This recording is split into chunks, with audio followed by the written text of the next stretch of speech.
Seja bem-vindo a mais um GC Online. Nosso programa está iniciando e graças a Deus, porque nós estamos aqui reunidos mais um dia para receber da palavra do Senhor, para sermos edificados por ela, para adorarmos a Ele, para estarmos em comunhão.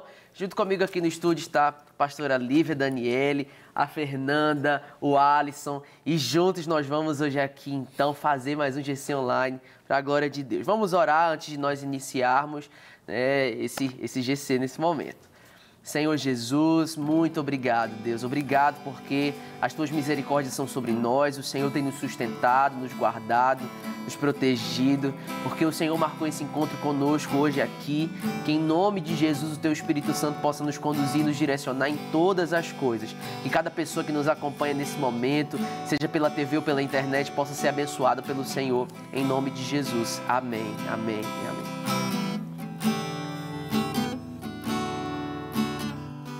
A profundidade das riquezas,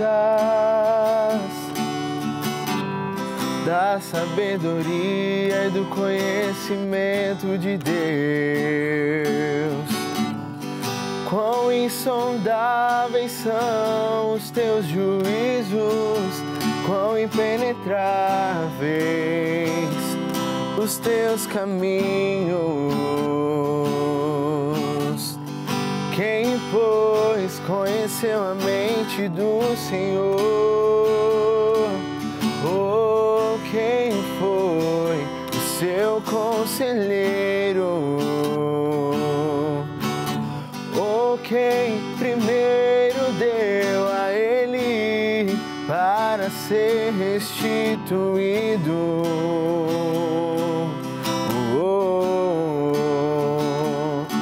Porque dele, por meio dele, para ele são todas as coisas.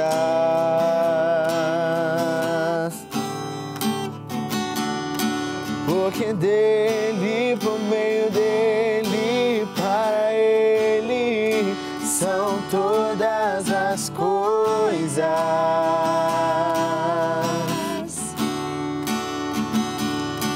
Nunca foi sobre nós, nem sobre o que podemos fazer. É tudo sobre você, tudo para você, Jesus. Nunca foi sobre nós, nem sobre o que podemos fazer. É tudo sobre você, tudo para você, Jesus. E quem sou eu? E o que eu tenho pra te oferecer? É tudo sobre você, tudo para você, Jesus. E quem sou eu? E o que eu tenho pra te oferecer? É tudo sobre você, tudo para você, Jesus. A Ele a glória,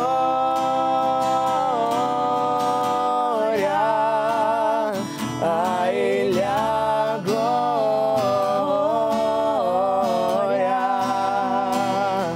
a Ele a glória, pra sempre, amém.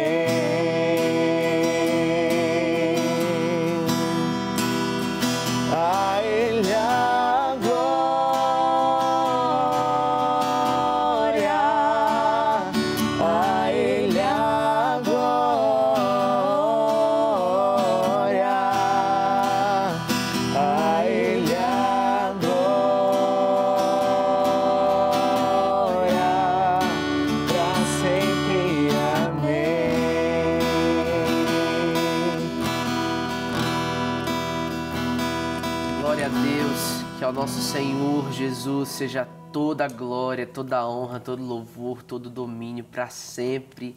Amém. Esse é o tema do nosso GC Online de hoje, nosso estudo de hoje. A Deus toda a glória. Então, convido você já a pegar a sua Bíblia, a sua agenda da igreja, assim como a gente está. Senta aí no seu sofá, na sua casa, ou onde você estiver, e vamos juntos, então, mergulhar nas preciosidades do texto da Palavra de Deus. É uma passagem tão maravilhosa, tão conhecida, como nós acabamos de cantar sobre ela, né? Nós cantamos e falamos tanto sobre essa passagem. Vamos juntos para Romanos, capítulo 11, a partir do versículo 33. Romanos 11, do 36 ao 36, do 33 ao 36, nós vamos ler a palavra do Senhor nesse momento. E diz assim: ó profundidade da riqueza, da sabedoria e do conhecimento de Deus! Quão insondáveis são os seus juízos e quão inescrutáveis os seus caminhos! Pois quem conheceu a mente do Senhor? Quem se tornou o seu conselheiro? Quem primeiro lhe deu alguma coisa para que lhe seja recompensado? Porque todas as coisas são dele, por ele e para ele. A ele seja a glória eternamente. Amém. Glória a Deus. É um hino de adoração, né? A minha Bíblia, inclusive, ela traz esse título, hino de adoração. Porque, na verdade, nesse momento aqui, o apóstolo Paulo está se derramando diante de Deus, diante do conhecimento de Deus. Se nós observarmos, como nós já estudamos em outros momentos aqui no nosso GC Online, os capítulos anteriores a esse, né, e os versículos anteriores também, principalmente do capítulo 9 ao capítulo 11 do livro de Romanos, é uma parte bem assim difícil de interpretar. A gente fica pensando, tentando entender, é uma parte até complicada, até, né, de uma certa forma. E Paulo aqui, de acordo com os estudiosos, ele constrói um argumento teológico muito profundo. É como se ele estivesse escalando uma alta montanha enquanto ele constrói todo o seu argumento. E aí ele vai falar sobre a eleição, sobre a rejeição de Israel e sobre assuntos muito difíceis para a gente conversar, para a gente debater. Você pode até procurar depois no YouTube os programas anteriores e você vai encontrar, né, algumas curiosidades desses últimos capítulos. Mas aqui, a partir do versículo 33, é como se o apóstolo Paulo ele tivesse, enfim, chegado ao ápice dessa montanha. Depois dessa escalada árdua, depois de suar, de cansar, depois desse trabalho todo, é como se Paulo tivesse chegado lá no ponto mais alto dessa montanha. E agora, né, lá nesse lugar alto, Paulo contempla um belo horizonte, né? Um lindo horizonte. E agora ele se derrama. Que horizonte é esse que ele contempla? A glória de Deus. Depois de se apoiar, de subir em todo um conhecimento do poder, da grandeza, da soberania, da graça de Deus, Paulo não tem mais o que fazer, a não ser se derramar em louvor ao Senhor. E diante de tudo isso, ele começa dizendo, né? Ó profundidade da riqueza, da sabedoria e do conhecimento de Deus. É muito profundo. O conhecimento de Deus, a sabedoria de Deus é muito profunda. Por isso que nós não conseguimos dar conselhos a Deus. Às vezes a gente acha, não é, que a gente vai conseguir aconselhar a Deus com a nossa sabedoria, com a nossa experiência, com a nossa vivência. Mas é impossível, porque como o apóstolo Paulo está dizendo aqui, que a riqueza, né, a profundidade da riqueza, da sabedoria e do conhecimento de Deus. Ele é a própria sabedoria, ele é o dono de todo o conhecimento, a gente até canta, né? Dono de toda ciência, sabedoria e poder. Esse é o Deus a quem nós servimos, não é, pastora Lívia? E assim, é tão bonito a gente ler, porque o texto vai dizer que a profundidade da riqueza de Deus, e a profundidade da riqueza de Deus é aquilo que Ele fez, aquilo que Ele é, né? Ele nos deu deliberadamente e por graça e misericórdia a salvação. É uma riqueza que Deus deu para nós. É uma das principais, né, dádivas que a gente recebe de Deus, é a questão da salvação. Então, ele é rico, ele é profundo e rico. E a gente vê Paulo com essa sensação, né? Porque, às vezes, a gente tem aquele entendimento de que quanto mais eu estudar, mais eu vou saber de Deus e mais eu vou ficar, tipo, super, muito crente, muito entendida das coisas. Mas Paulo, ele sobe esse pico do monte, que na verdade não é o pico, né? Não é tudo que ele pode encontrar, mas em tudo que ele já estudou, em tudo que ele aprofundou, ele viu que Deus é infinito. É inescrutável a sabedoria de Deus, ou seja, a nossa mente finita não pode chegar até o fim do conhecimento, da sabedoria de tudo aquilo que Deus é. E isso que nós precisamos observar, porque a nossa busca pelo conhecimento, a teologia é maravilhosa. Nós precisamos de estudar a Bíblia. Eu amo estudar teologia, mas ela precisa se transformar em doxologia, que é um culto a Cristo, um culto a Deus, um culto onde você venera, onde você o honra, onde você o adora. E é isso que Paulo vê. Ele busca o conhecimento, ele busca falar, né, explicar, ensinar e tudo mais, mas ele contempla. É verdade. Porque é perigoso a gente começar a se tornar céticos, né? Começar a dissecar Deus, né? Igual colocar Deus ali num laboratório e ficar lá, deixa eu ver o que tem aqui. Não é assim que nós precisamos buscar o conhecimento, entender e buscar aprender de Deus. É sempre em adoração. Sempre em... Paulo, todo momento que ele vê, quanto mais profundo em Deus ele vai estudando, mais ele se rende. Sim. Eu acho que é isso que tem que ser o nosso posicionamento. Glória a Deus por isso. Inclusive, né, em relação à teologia, Paulo ele se apoiou na teologia para contemplar Deus. Né, quando ele diz tudo isso a respeito do Senhor, e essa história dele estar subindo a montanha, essa montanha é justamente todo o conhecimento que Paulo tinha. Só que a montanha não é o fim em si mesmo. A teologia não é um fim em si mesma. Na verdade, ela precisa nos conduzir ao conhecimento verdadeiro de Deus, a uma experiência verdadeira com Cristo Jesus, uma experiência verdadeira de salvação. Afinal de contas, esse é um dos pontos principais do livro de Romanos, a salvação do homem. E nos capítulos 9, 10 e 11, é exatamente essa equação da salvação que para nós é até, de uma certa forma, é impossível a gente entender. É impossível a gente compreender a totalidade da graça de Deus, porque dentro da nossa mente humana não tem um cálculo que defina a exatidão do tamanho da graça de Deus, do tamanho do amor de Deus por nós. Porque se nós olharmos pela nossa própria justiça, nós definitivamente não merecemos receber a salvação. Não existe um caminho que nós possamos trilhar a fim de pegarmos a salvação como troféu e dizer, eu conquistei. Tem até um teólogo, eu não lembro agora qual que é o nome dele, mas ele diz que ninguém poderá chegar diante de Deus no grande dia e dizer, eu estou aqui porque eu mereci. Não existe ninguém que consiga pegar essa graça de Deus com as mãos e tomá-la para si. É o Senhor que de uma forma tão graciosa, tão maravilhosa, opera na sua soberania, na sua providência, para nos salvar.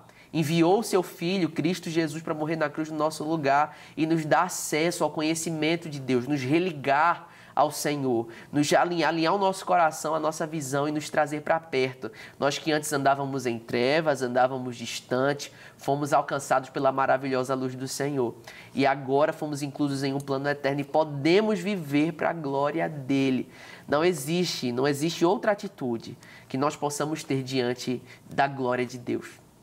Não existe outra atitude que nós podemos ter diante do conhecimento de Deus, da revelação das Escrituras, a não ser se dobrar, a não ser se curvar diante do Senhor, como o apóstolo Paulo fez, como Paulo está fazendo aqui nesse texto. Não tem nada mais que eu e você possamos fazer, a não ser isso, diante da contemplação de quem Deus é. E Paulo aqui, então, ele está admirado, né? Ó, profundidade da riqueza, da sabedoria e do conhecimento de Deus. Quão insondáveis são os seus juízos e quão inescrutáveis os seus caminhos. Muitas vezes a gente não entende, né, o que Deus está fazendo, por que Deus está trabalhando dessa forma. Ou às vezes a gente acha que a nossa vida está no piloto automático, né, está no aleatório, e está andando de forma automática, e Deus, como se Deus não estivesse no controle de tudo. Como se Deus não estivesse trabalhando, como se Deus não estivesse fazendo com que todas as coisas cooperassem para que o bom, agradável e perfeito propósito dele se cumprisse na nossa vida, não é? E é isso que a gente precisa buscar se contentar, não é, Fernanda? Que de fato a gente não vai ter talvez uma compreensão completa de todo esse plano perfeito, mas ele ainda é um plano perfeito porque é Deus quem está operando, né, para que nós sejamos salvos, forjados e transformados, mais parecidos com Cristo, né? Sim. Deus ele não está dentro da nossa caixinha, né? Então a gente está dentro de um plano finito, né? Nós estamos aqui, nosso tempo cronológico, 24 horas no dia, 7 dias numa semana, 365 dias num ano. E Deus ele está dentro do nosso tempo, mas ele também está fora desse tempo, né? Então ele sabe de todas as coisas, ele sabe de todos os nossos dias. Então, muitas vezes a gente está ali no meio do processo, da caminhada e a gente não entende, né? Como você falou. E às vezes passa um tempo e você fala, olha, gente, não é que fez sentido eu ter passado por aquilo? Como que ali eu ganhei uma maturidade, eu aprendi coisas para estar vivendo o que eu estou vivendo hoje. E o que eu mais amo na verdade, esse texto é todo maravilhoso, né? Mas o que eu mais amo é quando fala que pois dele, por ele e para ele são todas as coisas. Então, não é sobre nós, não é sobre o nosso merecimento, não é sobre a nossa justiça, não é sobre a nossa sabedoria. É através de Jesus, veio dele, é através dele e volta para ele. Então, tudo isso, na verdade, tudo que a gente passa, tudo que acontece ao nosso redor, precisa apontar para Jesus, né? Amém, é verdade. Porque ele é a centralidade, né? Ele é o ponto central. De fato, ele é o alfa, como diz o livro de Apocalipse, né? Ele se revela dizendo, eu sou o alfa e o ômega, o princípio e o fim. No livro de Hebreus, o autor e o consumador da nossa fé. A nossa vida precisa ter Deus no centro, precisa ter Cristo no centro, de fato sendo dele, por ele e para ele. Como a Bíblia fala que é o curso natural das coisas. Aqui na agenda tem uma citação do Catecismo Breve de Westminster com a pergunta, né? Qual é o fim principal do homem? E a resposta é glorificar a Deus e gozá-lo para sempre.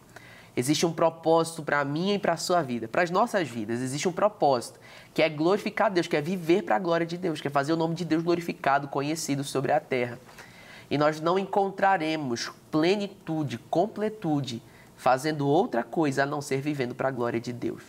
Por isso que as pessoas andam perdidas para um lado e para o outro, procurando sentido, procurando propósito. Porque elas não entenderam que sem viver para a glória de Deus, elas não conseguirão ser completas. É isso que a Bíblia está nos dizendo. Como a Fernanda falou, o propósito da nossa vida está diretamente ligado a isso. Viver como sendo dele, por ele e para ele, como a própria Bíblia fala. Ainda que a gente não entenda.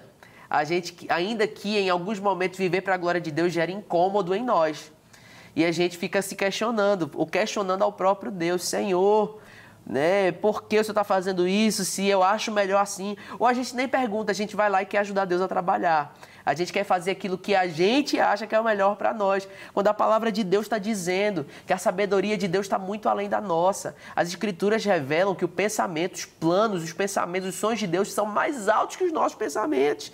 E a gente aqui querendo tomar conta de tudo. A gente aqui querendo ser o bonzão, o sábio.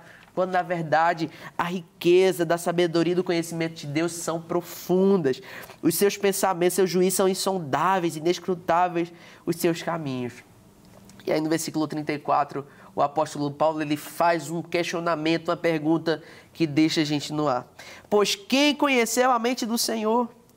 Quem se tornou o seu conselheiro? Quem de nós pode dar algum conselho para Deus?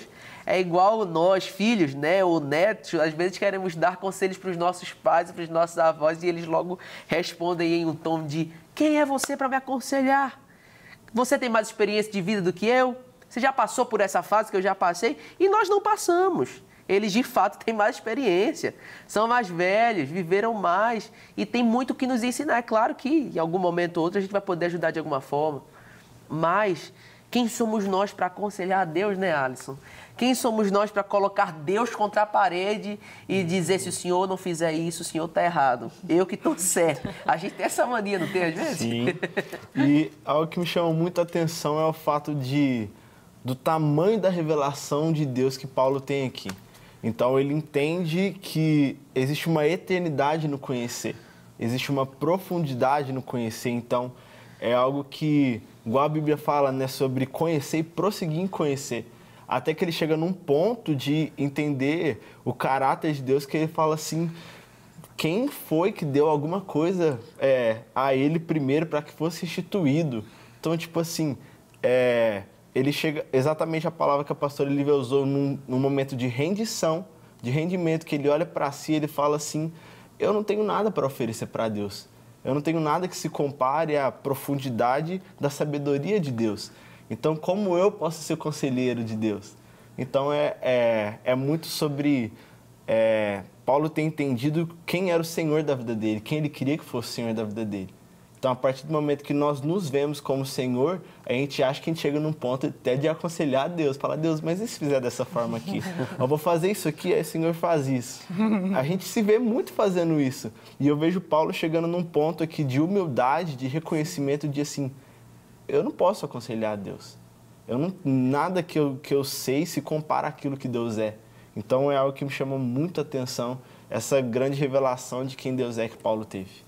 É verdade. Glória a Deus por isso.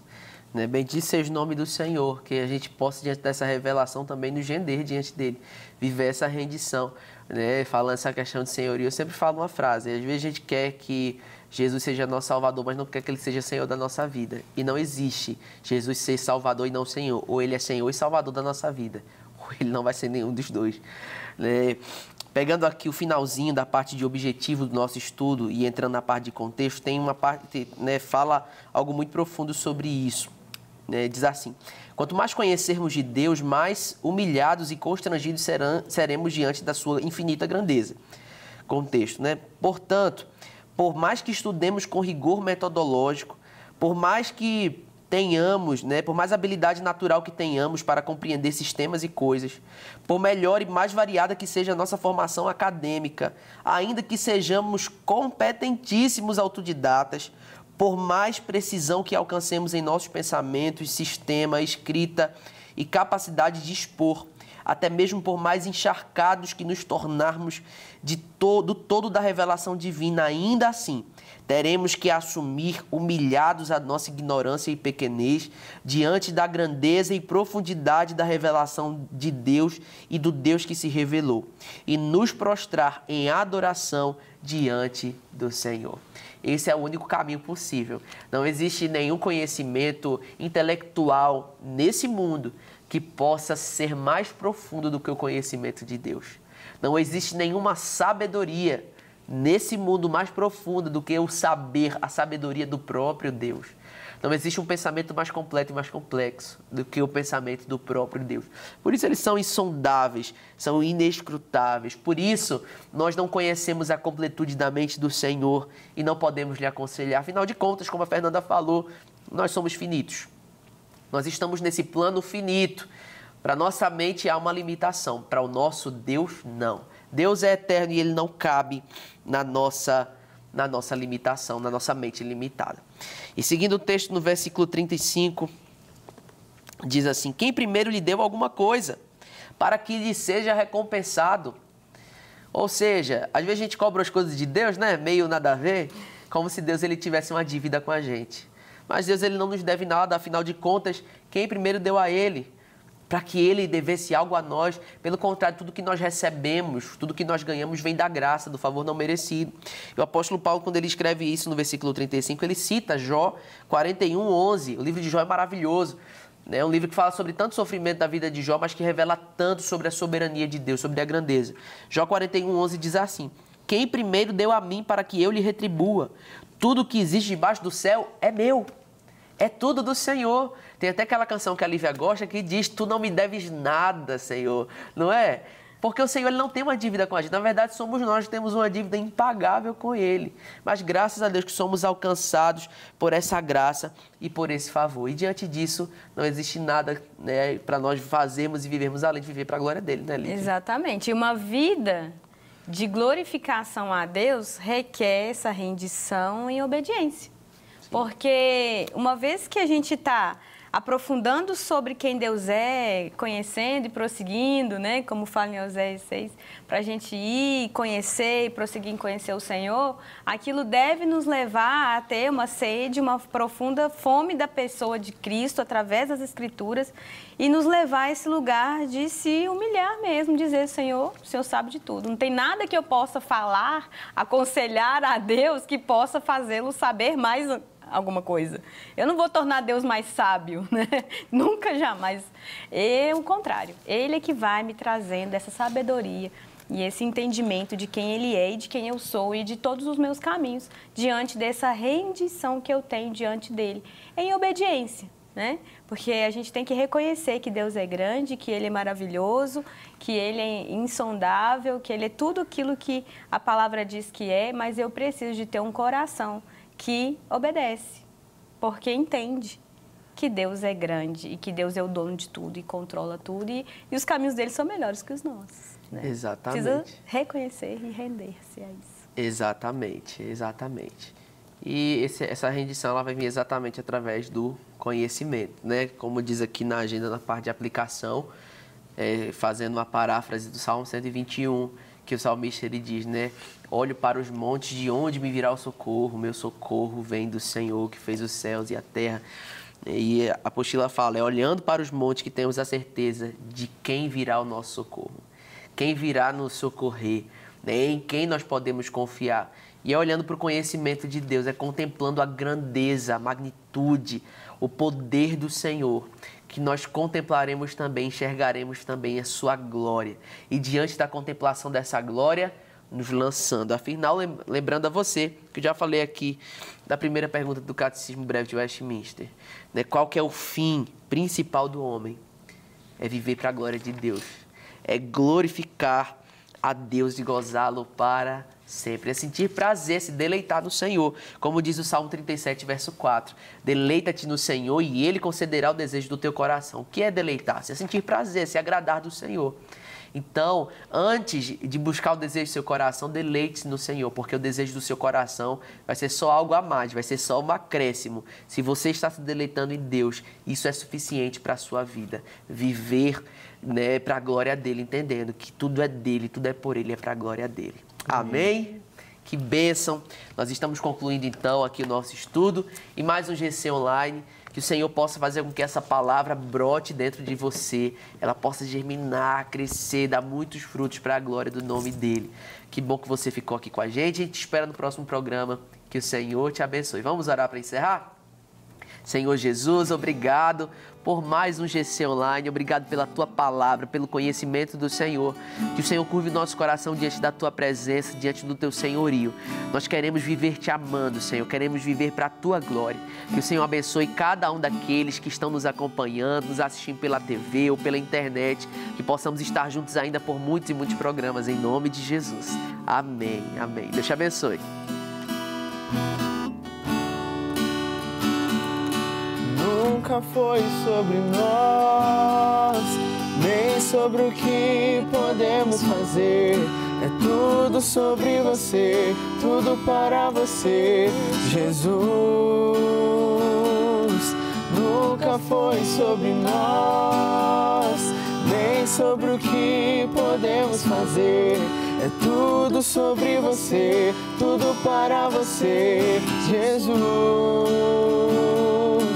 Nunca foi sobre nós, nem sobre o que podemos fazer. É tudo sobre você, tudo para você, Jesus.